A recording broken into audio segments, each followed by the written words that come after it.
எபேசியர்கள் நிருபம் 1:7 வசனம் வாசிங்க. அவருடைய கிருபையின் ஐஸ்வர்யத்தின்படியே இவருடைய இரத்தத்தினாலே பாவ மன்னிப்பாகிய மீட்பு இவருக்குள் நமக்கு உண்டாயிருக்கிறது.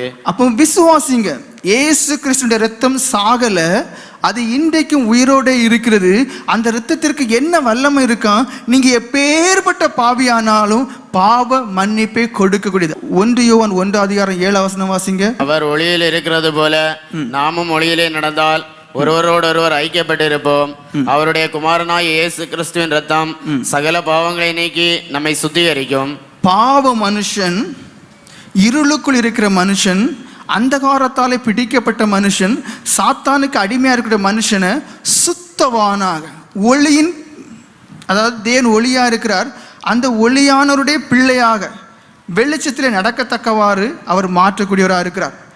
எபிரேயர்கள் நிருபம் 9:14 வாசிங்க. நித்திய ஆவியினாலே தம்மை தாமே பழுதற்ற பலியாக தேவனுக்கு ஒப்பு கொடுத்த கிறிஸ்துவனுடைய இரத்தம், கிறிஸ்துவினுடைய இரத்தம் ஜீவனுள்ள தேவனுக்கு ஊழியம் செய்வதற்கு உங்கள் மனசாட்சியை செத்த கிரியைகளார சுத்திகரிப்பது எவ்வளவு நிச்சயம், எவ்வளவு நிச்சயம். எனக்கு இருதயம் மாறுமோ? சந்தேகம் அப்படித்தானே இருக்கு.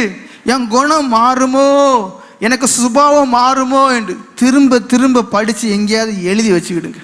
என்ன சொல்லப்பட்டிருக்கு? பாவ கிரியைகளை செய்யக்கூடியதான அந்த மனம், செத்த கிரியைகளை செய்யக்கூடியதான மனதை அதை அப்படியே அந்த இரத்தம் கழுவி அகற்றி நல் மனசாட்சியை கொடுக்கக்கூடியதான வல்லமை அந்த இரத்தத்திற்கு இருக்கு. மனசாட்சி, செத்த மனசாட்சி, கெட்ட மனசாட்சி, துர்மனசாட்சி, இதை அந்த இரத்தம் அப்படியே கழுவி அகற்றி நற்மனசாட்சி உடையவனாக இந்த உலகத்தில் ஜீவிக்க அது ஏதுவா இருக்கு. எபிரேயர்கள் நிருபம் 13:12 வாசிங்க. அந்தபடியே இயேசுவும் தம்முடைய சொந்த இரத்தத்தினாலே ஜனத்தை பரிசுத்தம் செய்யும்படியாக நகர வாசலுக்கு புறம்பே பாடுபட்டார். எப்படி? ஆண்டவர் அவருடைய இரத்தம் மனுஷனை பரிசுத்தப்படுத்தக்கூடியது.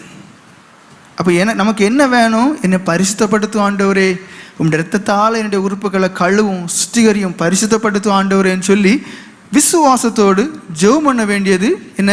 நம்முடைய கடன். கொலோசர்கள் நிருபம் 1:20 வாசிங்க.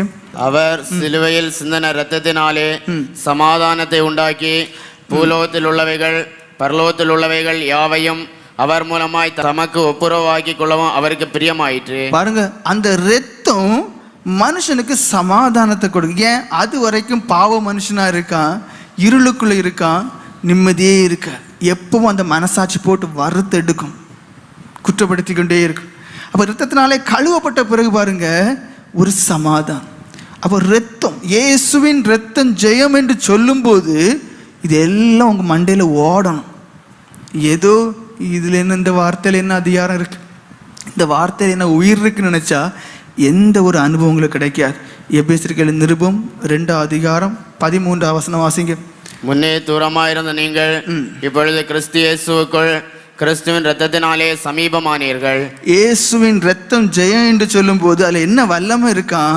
நீங்க பாவம் செய்து உங்களுக்கும் தேவனுக்கு இடையில பிரிவினை உண்டாகிச்சு, அந்த எல்லா பிரிவினையும் அகற்றி உங்களை தேவனுக்கு சமீபமாக, தேவனுடைய குமாரன் குமாரத்தி என்று சொல்லக்கூடிய ஒரு நிலைமைக்கு, அவருடைய பிரசனத்துக்குள்ளான ஒரு அனுபவத்தோடு தைரியமாக அவருடைய சன்னிதானத்து கிட்ட போகத்தக்கவாறு உங்களை கொண்டு போவதற்கு அந்த இரத்தம் வல்லமையுடையதாக இருக்கிறது. ரோமர்கள் நிருபம் 5:9 வாசிங்க. அங்கே நீதிமானாக்கக்கூடியதான ஒரு கிரியை இந்த இரத்தத்துக்கு இருக்காம். வாசிங்க. இப்படி நாம் அவருடைய இரத்தத்தினாலே நீதிமான்களாக்கப்பட்டிருக்க கோபாக்கினைக்கு நீங்களாக அவராலே நாம் ரட்சிக்கப்படுவது அதிக நிச்சயமாமே. அப்போ இயேசுவின் இரத்தத்துக்கு என்ன வல்லமை இருக்கா? நீதிமானாக்கக்கூடியதான ஒரு வல்லமை. வெளிப்படுத்தின விசேஷம் 12:11 வாசிங்க. அங்கே சாத்தானை ஜெயிக்கக்கூடியதான ஒரு அதிகாரம் இரத்தத்துக்கு இருக்கு. மரணம் நேரிடுகிறதா இருந்தாலும் அதற்கு தப்பும்படி தங்கள் ஜீவனையும் பாராமல் ஆட்டுக்குட்டியின் இரத்தத்தினாலும் தங்கள் சாட்சியின் வசனத்தினாலும் அவனை ஜெயித்தார்கள். அப்ப இயேசு கிறிஸ்துவினுடைய இரத்தத்தை கொண்டு அதை விசுவாசத்தோடு அறிக்கை பண்ணி நீங்கள் காணப்படுவீர்களே, ஆனால் சாத்தான் உங்களை அணுக முடியாது.